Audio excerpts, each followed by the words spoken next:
What's good, y'all? It's your boy HB with Final Round and Drive Time Boxing. I want to talk about the upcoming matchup with Anthony Joshua and Tyson Fury.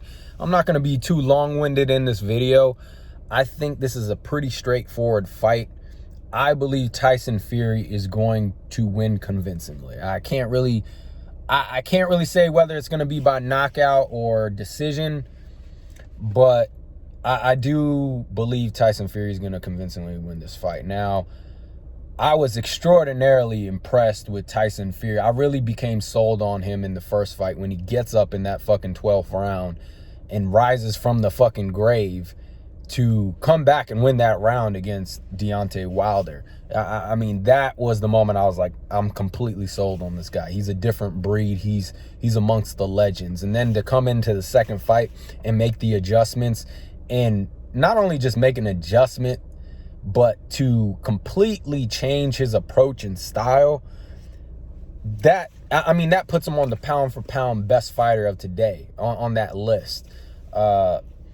Great fighters of that caliber, they're not one-dimensional. They can approach the game in different ways, like Terrence Crawford, Floyd Mayweather, and now you see with Tyson Fury, like they can make adjustments. They can change up their styles completely to find ways to win fights. And that's what makes a pound for pound great fighter and a legendary fighter. And there's levels to the game. Obviously Anthony Joshua, well, let me go back for a second here. Pause on that point.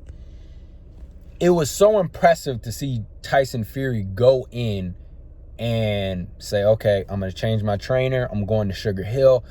I see a weakness in Deontay Wilder. He can't fight off his back foot, and he's not going to be comfortable fighting off his back foot throughout a whole fight. Now, let's give Deontay Wilder a little bit more credit in terms of his boxing skill. Is he the most technically sound, skilled fighter? No. But he does have skills. Don't get it twisted. You don't become the heavyweight champ of the world without any boxing ability. And you will see sometimes Deontay Wilder fight off his back foot and, set up that big right hand. But it's not something I would say he can do consistently through for 12 rounds straight, or even, like say 3 rounds straight. He picks his points to where he does that, but he likes to be the aggressor. He likes to be the bully. He likes to be the dominant fighter. And Tyson Fury decided, you know what? I don't think this motherfucker can box off his back foot consistently. And I'm going to put pressure on him, and I'm going to adjust my style. I'm going to be the aggressor, and I'm going to knock this motherfucker out. And sure enough, he did that convincingly. And I mean, it was such a dominant performance. It was an amazing performance. And that just goes to show you Tyson Fury's pedigree. And a great fighter, a pound for pound great legendary fighter, has that ability to be multi-dimensional in terms of style. I mean, he went from being a guy who boxes off the back foot and can box circles around you to going to a pressure fighter who knocks you the fuck out. That's crazy. Not many fighters can do that.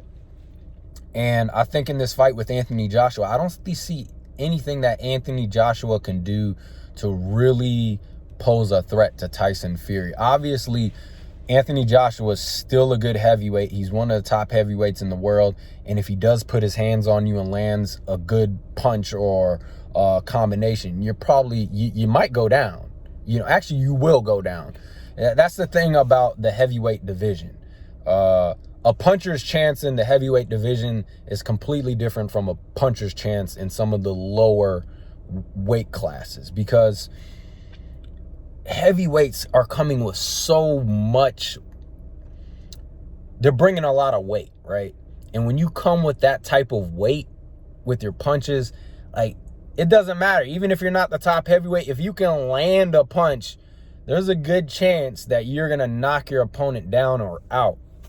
And I mean, look at the fights Anthony Joshua's been in with, like, Andy Ruiz, for example. I mean, it went back and forth, both of them knocking each other down.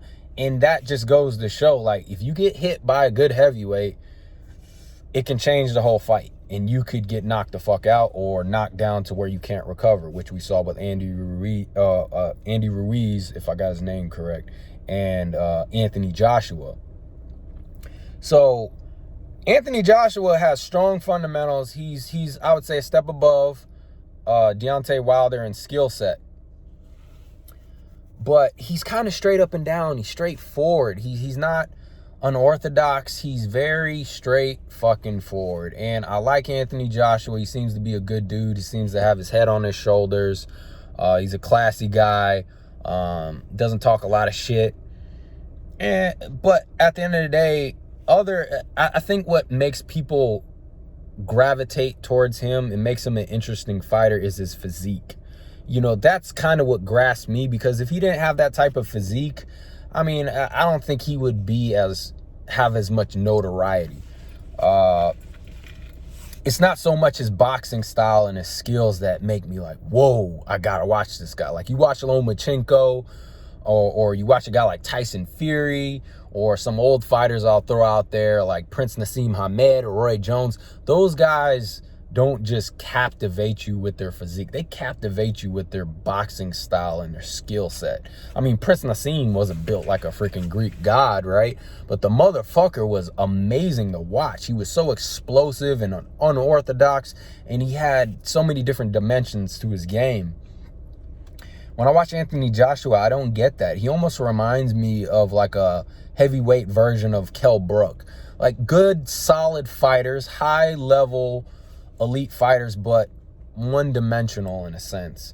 And I just don't see anything that Anthony Joshua is going to do in this fight that's going to present or that's going to something that he's going to present to Tyson Fury that's going to really throw him off or show him something that Tyson Fury hasn't seen before. I do believe that Tyson Fury can skin this cat multiple ways. I think he can. I have no idea if he's going with Sugar Hill for this fight, and if he's going to approach it the same way he did with Deontay Wilder in the second fight. I have no idea. He might come into this fight and go back to boxing off the back foot, which I think he will do well if he decides to do that. And I honestly, I'd probably take that approach if I was Tyson Fury. I believe he can box circles around Anthony Joshua and then stay out of harm's way and not take any serious risks. Because even though I don't think Anthony Joshua is going to be able to outbox Tyson Fury, he's still a threat. He's still, if Anthony Joshua lands a punch, he's going to fuck you up, right? So if Tyson Fury decides to go in there and put pressure, he's going to put himself a little bit more at risk. As opposed to if he decides to box circles around him and not get touched all night. So that's what I'm fascinated with. I'm not so much fascinated with who's going to win this fight. I'm more fascinated with how Tyson Fury is going to approach it and how he's going to perform and what he's going to do. Because I think this will lead up to the next fight for Deontay Wilder or maybe another big heavyweight. But yeah, like I said, there's not too much I have to talk about this fight. I think Tyson Fury's going to win. How he's going to win, I can't really tell you right now. And who knows, maybe Anthony Joshua, he is a true champion. He showed he's got heart, guts, and determination. Maybe he comes into this fight and he sees something, he does something different, he takes a chance. But I mean, for the most part, I don't see it. I don't see it. So I got Tyson Fury to win this fight. And I think this sets up the rematch with Deontay Wilder. I don't know if Deontay Wilder's got a fight coming up with anybody. But, yeah, it's going to be exciting. I'm still looking forward to it. You never know. Maybe Anthony Joshua decides to pull something out of his ass and try something different. But I don't see how he wins this fight. But until another one, man, I'd like to hear your opinions. I'd like to hear what you think. So comment below. Help me support my channel. Follow it, man. Subscribe to it. I'm just starting off. I'm an upcoming boxer. I love this sport. I want to share my passion with everybody. And I know my production and my quality ain't fucking A1 right now. But hopefully we'll get there, man. Hopefully we'll build together. Hopefully, you know, I can share my love and passion with everybody else who feels the same way about this beautiful sport, man. But until another one, it's your boy HB with Final Round Drop Time Boxing. Get at me.